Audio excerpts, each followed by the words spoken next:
Snow, and then I had that personal trip I had to go on. But I want to thank God that we have strong leaders in the church. That, you know, if ever I'm not able to preach, Ben can step up and preach. You know, if he's not able to preach, we got Como. And if you didn't know, you missed Bible, you missed Sunday school this morning. Sylvester might have to get up here and preach one day. He's about to tear down the house in Sunday school. But Sunday school, on that note, was a really good thing. I suggest everybody come because you can really see the growth. I love the thing about starting Sunday school at this point is that if you come now, you start to get invested now, you'll be able to track your own spiritual growth as the Sunday school evolves and continues. So it's one of those things where, like, you try to get people on the ground level or something, trying to tell them, hey, this is great, this is great. They say, you know, I don't know, maybe I'll come back to it a couple years from now, a couple days from now. And then they'll see your progress that's happened over the time period. They'll be like, man, how did you grow so much? Then you'll point back and say, it was right there at the beginning where I invited you to. And not saying that nobody can come back and join it, but I'm just saying if you got the opportunity to get in on the ground level of something and grow with it, that's the time to get in. So please come out to our Sunday school. We're having a great time there. Today's lesson, as we jump into that, is going to be following our series that we have been continuing to talk about, which is the On Your Mark, Get Ready, Set, God. And what that was about was we were coming from Hebrews 12, verse 1 through 2, our chapter 12, verse 1 through 2. And what we're saying there is, we're saying that in that verse, it talks about running the race with perseverance. And that our race that we have inherited from our ancestors of faith that they talk about in the Hall of Fame of Faith in Hebrews 11 encourages us to run a strong and steady race. And that's kind of where we want to focus today. So if everyone would, please turn with me to Hebrews 12. And please stand once you have it. And read it together. Amen. I got two people. Well, Sylvester was already standing. I'm not going to count him. All right. Still waiting on everybody else. If you don't have it, please get with somebody that does have it so we can all be on one accord. Hebrews 12, and we're going to start at verse 1, and we're going to go through 2. Amen. Amen.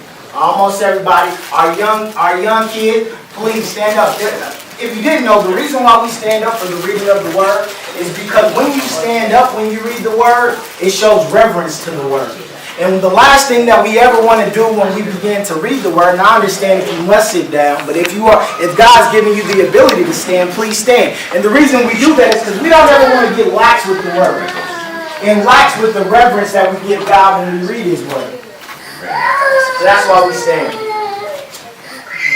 So, in Hebrews 12, verse 1, and I'll be reading from the NET version today, it says, therefore, since we are surrounded by such a great cloud of witnesses, we must get rid of every weight and sin that clings so closely and run with endurance the race set out for us, keeping our eyes fixed on Jesus, the pioneer and perfecter of our faith. For the joy set out for him, he endured the cross, disregarding his shame, and has taken his seat at the right hand of the throne of God. Amen? Amen. Let us bow our heads. Pray to God, we come to you today, Lord, just leaning into you, Lord, and asking that you also lean into us with your Spirit, Lord. Allow our minds to be open. Allow our ears to be open so that we can receive your message, Lord, so that we can go out from this place and live a life worthy of your calling. We ask these things in your Son, Jesus' name. Amen. Amen. You may be seated.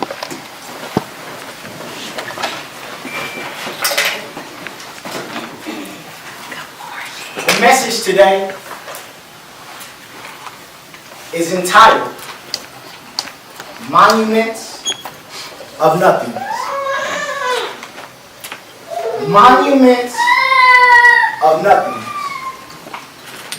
This past week, I was a little bit disturbed. I I was a little bit disturbed, and some forgive me if this may be a little bit too secular for you, but it's just my personal point of view. I was a little bit disturbed because a street that I lived on for a long period of time was just changed in our city. I know a lot of people might not care about that, but for me, actually having a residence on that street, it hit me. Moreover, it hit me because when I was in college studying to get my history degree, I learned a little bit about the history of Kansas City. And I learned in that time that a man named George Kessler, if I'm not mistaken, he was a city planner. And he planned the city out, and he wanted to make it a symbol of beauty. So in doing that, he's positioned 5 streets to run at the intersection of Kansas City. 5 predominant streets. One of those streets was named after a beautiful section of Mexico. Do you know what that street was called? Paseo. It was. And it's named after a street in Mexico called the Paseo.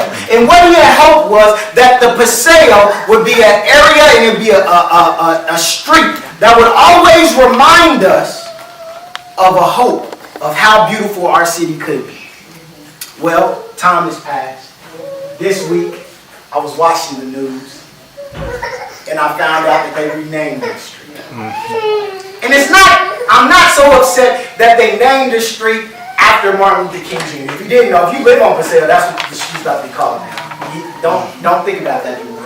I'm not upset that they named the street after Martin Luther King Jr. What I was a little bit perturbed by was that we missed the significance of something that was truly Kansas City. And with that name change, to me, it symboled something that I think happens to us a lot in our own faith journey. Is that we get so caught up in things that don't really make a difference that we neglect the purpose of things that already do.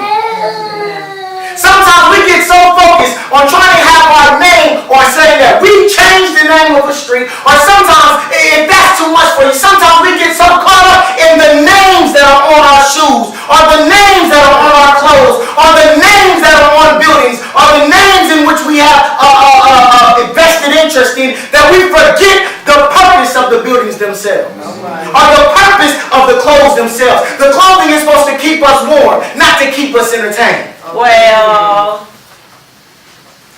I would tell you that these things, when they give us a name, but they don't have a meaning and significance for our purpose, are monuments of nothingness.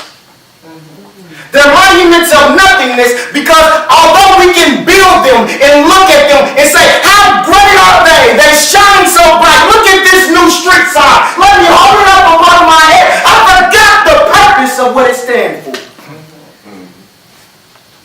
Our pride can be a monument of nothing. Lord, I just want to be so puffed up in myself. I just want to be so great. But why do you? What is the purpose of it? right. All right. You know what? I'm so frustrated. All I want to be is angry right now. Oh, I can just hit anything. I can take out all my aggression. But the question is, why? Yeah. Okay. Oh, you know what, Lord? I just want all that they have. I want all that they have. I want it. But the question is, why? Yeah. I would say, if you can't answer the why, or if the why doesn't measure up to the reason, then you got a monument of nothingness. And in looking at this text in Hebrew, it's clear that when you understand the first word of the chapter, that we are all living with monuments of nothingness in our lives. The first word in Hebrews starts off in Hebrews 12, verse 1. It starts off with what? What is the first word? Therefore. And if we continue, therefore, since we are surrounded by such a great cloud of witnesses. That's a key point. Therefore, since we are surrounded by such a great cloud of witnesses, what that is telling us is to look back into chapter 11. It says to look back at the Jacobs, look back at the Abrahams, look back at the Rahabs, look back at all those people in the biblical text that has come before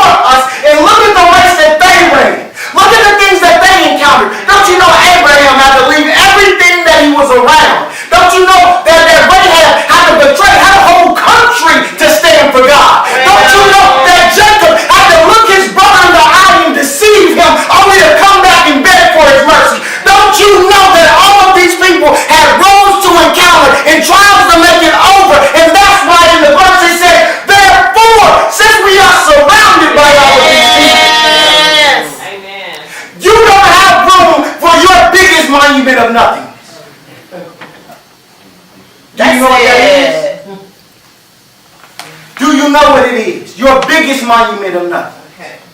It's your excuses. Lord have mercy. It's your excuses.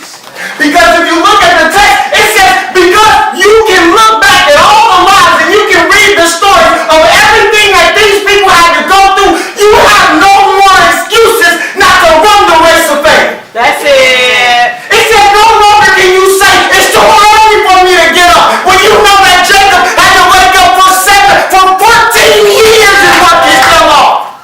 He said, no longer can you complain about roads to travel and miles to go when Moses had to take a bunch of people that did not want to follow him and take them through an ocean. Right. He said, no longer do you have the comfort of having an excuse about what you can't do when the God who does everything is faithful.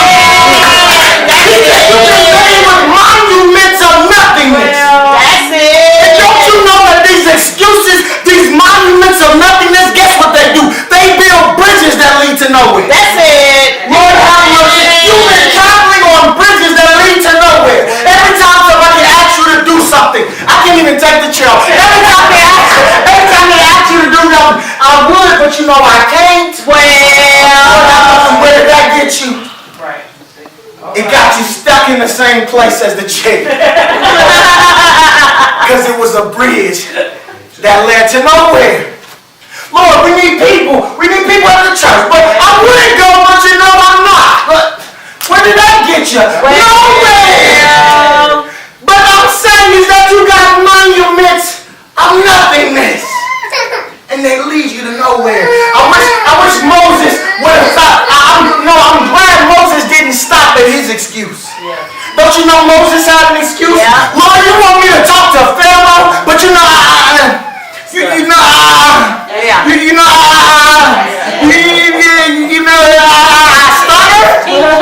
He says, I don't care about your stuttering. All I care about is your movement. And when people see your presence, they'll forget about your speech. I don't care about your impediments. What I care about is your improvement. On your impediment. Maybe you don't stutter, but maybe I don't sing that well. I don't care about that, because when I am surrounding you with a bunch of angels up here, people won't even see you. Maybe that's the excuse you've been living with. Maybe everybody's attention will be on me. Stop being all about yourself. Now that's it. Because guess what? When you're all about yourself, guess what it is? It's a monument of nothingness. That takes you where? Nowhere. That's it. You're wondering why my life hasn't taken the road it was. Maybe because all you got is excuses. Monuments of nothingness. They're bridges that lead to nowhere. Guess what? Those who use these tools of incompetence seldom have anything to nothing at all. They have nothing. I think about Saul. Saul's obviously not mentioned in Hebrews 11. No. But he's a perfect example of this. Because David is in the Hall of Fame. And the reason why David is in the Hall of Fame is because Saul could not be in the Hall of Fame. So you have to understand what Saul's problem was. Saul used excuses like he used toilet paper. Have mercy. I don't know if that's too explicit, but you get what I'm saying.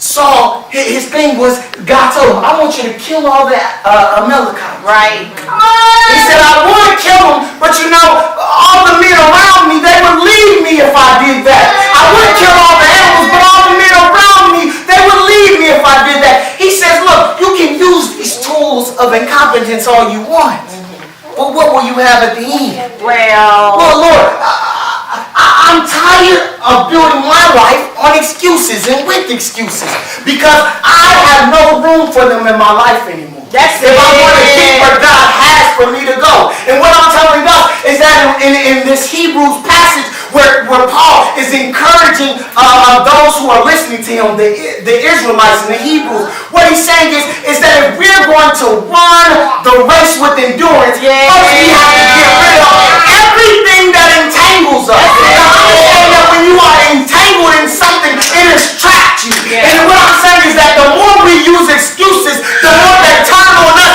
and trap us into our current situation. That's it.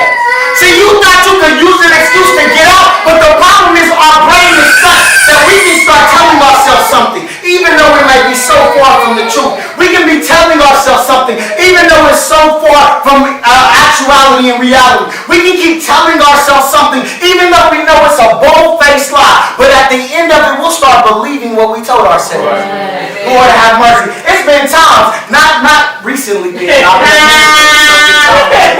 or back in the past when I was younger, I would tell some lies to get out of like schoolwork or something. I'd be telling it so much, they be asking me, I don't really think I did it like that. They be like, you know what, I couldn't get this done because my computer broke. And I know my computer wasn't broke, but I'm going to make up that lie. Next thing you know, I go home and somebody actually use my computer because that cane is broke. Lord, no, I just started believing a lie. And it's crazy. Our mind will do that. And the crazy thing is, maybe you haven't lied to that extent, but you've been lying to yourself saying that you're unworthy. Like that some people say, and you know, nobody will ever love me. You have to be careful what you say because there is power, is life and death in the tongue. So that's it. And the crazy thing is, some of us are being hung by the tongue. Amen. Now that's it. You're being hung by the words that you're saying to yourself, and that's why you can't afford to use any excuses in your lives. Because the more excuses you say, the more they will hold you back from your destiny. So in all of this, all I'm saying is that we have to cast aside the monuments of nothingness so that we can build according to the glory of God. Well, so what do we do? Because you know the old passage, Ben's a preacher, he knows it. You can get rid of all the demons in your house. But if you don't put something inside your house, that's right. They'll come back. They'll come back. They'll come back stronger. Right? Yep. So what I'm saying is, you can make up your mind right now. I'm gonna get rid of all the excuses, which is great. I'm proud of you. I clap for you. But the problem is if you don't replace that's it. And those excuses, those bad habits, they'll flood back into your life even stronger than they did before. So the problem is we got to get rid of the excuses. Yeah. The solution is we got to set our focus on joy. Lord, it's right here in the passage. We'll go back to Hebrews. It says, therefore, this is verse 1. It says, therefore, since we are surrounded by such a great cloud of witnesses, we must get rid of every weight and sin that clings so closely and run with endurance the race set out for us. So basically, therefore, since you know everybody who is in the chapter before, the Abrahams, the Rahabs, because you know all of these people, then no, you have no room for excuses. So if you let that go, then you can run the race with endurance. Keeping our eyes fixed on Jesus. I love this because here the writer puts Jesus into the cloud of witnesses that we are surrounded by. Which makes it interesting because here it is that we are running a race surrounded by all of these people, but Jesus, who is also with us, is in the surrounding with us. So what I take that is that we're running a race with Jesus to the finish line. Now that doesn't, for some people that might not get you, but do you understand that, and this is a secret to track. Anybody run track in here? Okay, we got somebody right here. Anybody play sports, run 40s, anything like that? You look so pretty. Do you know that you run, you'll run your fastest according to who you're running with? Did you know that? So, for instance, although I can be super fast, subconsciously, if I'm running with somebody who I know is slower than me, I will subconsciously, I might not even know I'm doing this, but subconsciously, I will start to slow my pace because I know I don't have to run as fast as this person. Okay. So the people who always want to run the fastest, guess what they do? They look for the fastest person to run against because they know if I'm running against someone that is fast as me, I will run even faster. Okay. So if you put that in the context, knowing that we are running a race, not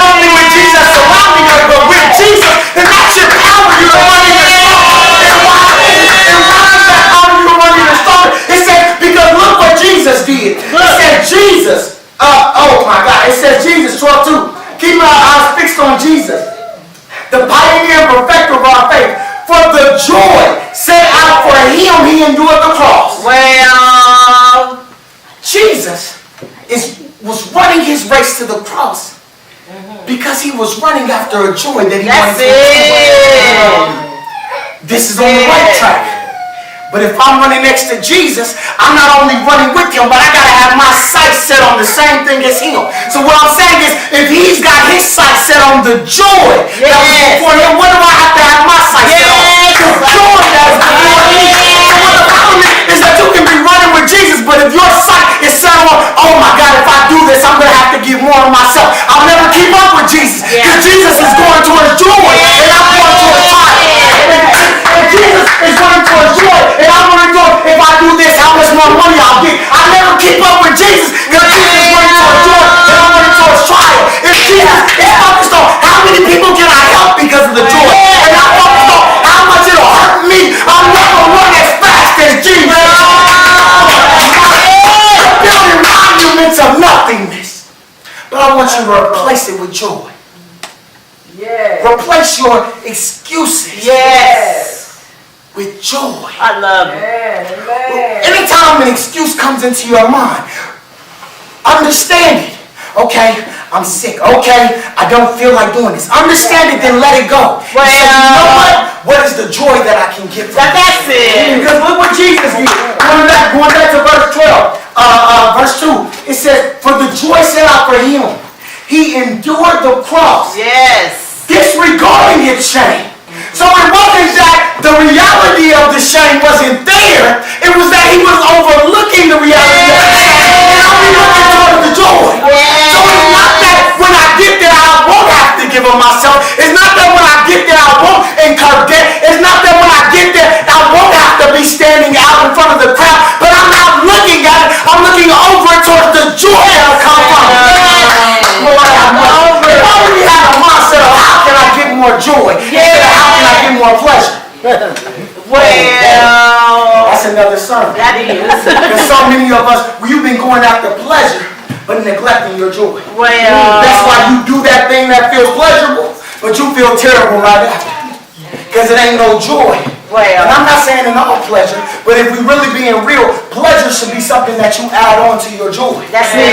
Not replace your joy with. That's it. Oh my God, they're not ready. What they say, y'all come on back now, yeah? Okay. Here's the key. Going back to verse 12. For the joy set out for him, he endured the cross, disregarding his shame, and has taken his seat at the right hand of the throne of God. Yes, that's it. Verse 3. Think of him who endured such opposition against himself by sinners, so that you may not grow weary in your souls and give up. I mean, if you just realize how much Jesus had to endure to get the joy of sitting next to his Father. Well, Understand, that's important detail that you don't want to miss, because he didn't get the joy when he went up on the cross. He didn't get the joy just because he helped everybody. He didn't get the joy just because he did. He helped this man see, or he helped this woman avoid death with his stance. He got the joy when it was all done. Lord have mercy. You've been doing everything and wondering, where's my joy? But God says, just keep on doing it. I promise you the joy is coming. I know it seems hard, but just keep on. I know they'll shame you, but keep on doing it. I know it seems stupid, but keep on doing it. One of my best friends named Gus, he told me, even those things seem stupid, sometimes you just gotta do it. That seems like a crazy thing to say. But if you know something is right, even though it seems stupid, sometimes you just gotta do it. Because I'm not looking at the stupidness of it.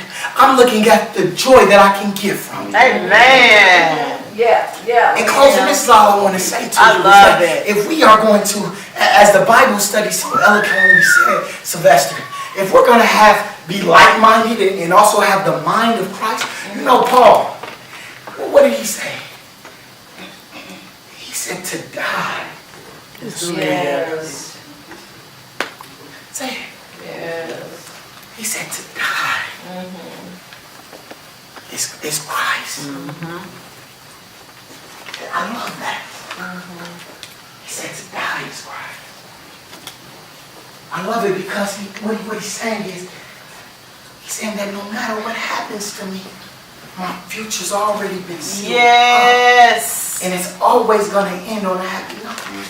He says, no matter what happens to me, as long as I can stay the course and run the race, no matter what happens, my life is already so beautiful on the other side that everything over here is just a consolation of Lord have mercy. And Christ felt that same way. So if we're going to have that mindset, then I say we got to do like Christ. Because Christ had every opportunity to have monuments of nothing. He had every opportunity to say, this is what the law says. I can use it as an excuse. He had every opportunity to say, I'm God. I can use it as an excuse. Right. He had every opportunity to say, I got 12 people around me. I don't even need any more people. That's an excuse he could have had. But he said, I'm done building with tools of incompetence. I'm done using bridges that will lead to nowhere because I'm going somewhere, and where I'm going, no place can ever hold my soul because I'm going to heaven with my Lord and sitting right next down to my Father. So he says, I don't care what race you're running. I don't care what race you're going to settle for, but I'm going to run the race with joy. Now that's it. Yes. The doors of the church are open. Yes. It's just as simple as that. It's as simple as understanding where you are and where you want to be. See, because a lot of us will say, yeah, but you know, I do this on my own time. I do this on my own time.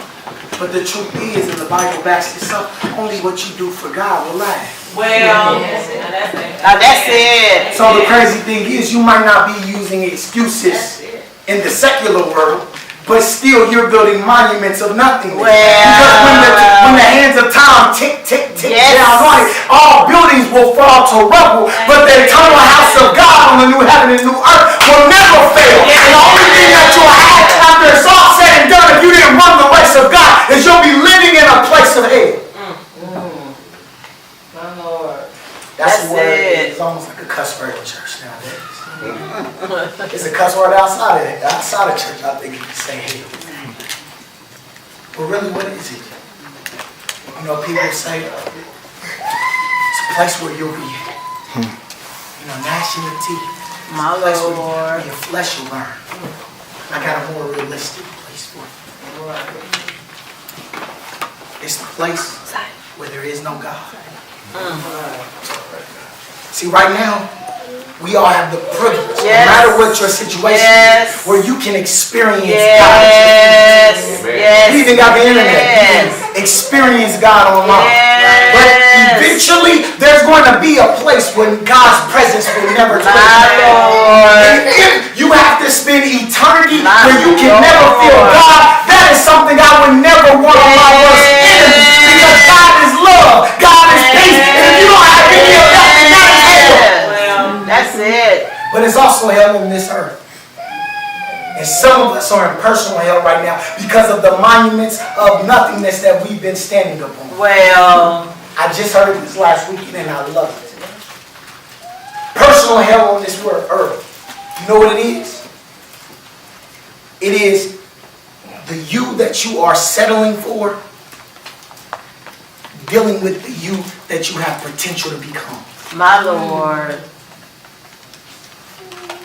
Some of us have been settling for these excuses of nothingness for so long that it's become our identity. But the truth is that God has always set in front of us the person that we are supposed to be. And that person is constantly staring back at us, talking to us. No, this is who I want you to be. This is who I called you to be. And every day you wake up thinking, I'm not this person. That's hell.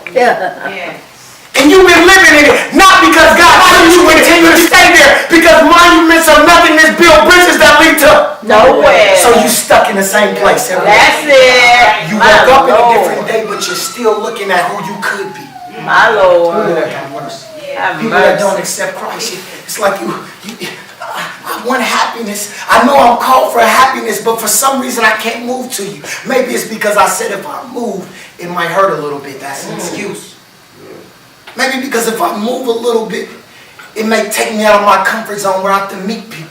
That's an excuse. Maybe if I move a little bit to who I could be, it's because I have to wake up and come to Bible study. That's an excuse. Maybe if I do this, it means I have to give a little bit more of my tithes and offering. That's an excuse. And the whole time the person's looking back at you, saying, Well, Let's live this life together. I'm done with it. that's it. Ecclesiastes, he said, it's all vanity. That's It's it. all nothing. Yes, yes. The only pleasure in life is to live your life. Yes. That's it. The doors of the church are open. He said that. I said it. I know I did, Mama. I'm sorry. They've been on me. You could have came on. Amen. I love it. I want to say this as I close for real this time. Is that this wasn't even my message. Now I'm going to preach my real message. There you go. I'm just kidding. That's all y'all out. But what I wanted to say that I want to take from that last message is this. Is that last week, Brother Ben, he preached about some walls. And one thing that I want to say is this. Is that these monuments of nothingness, these excuses, they're like some walls that we build around ourselves. Right.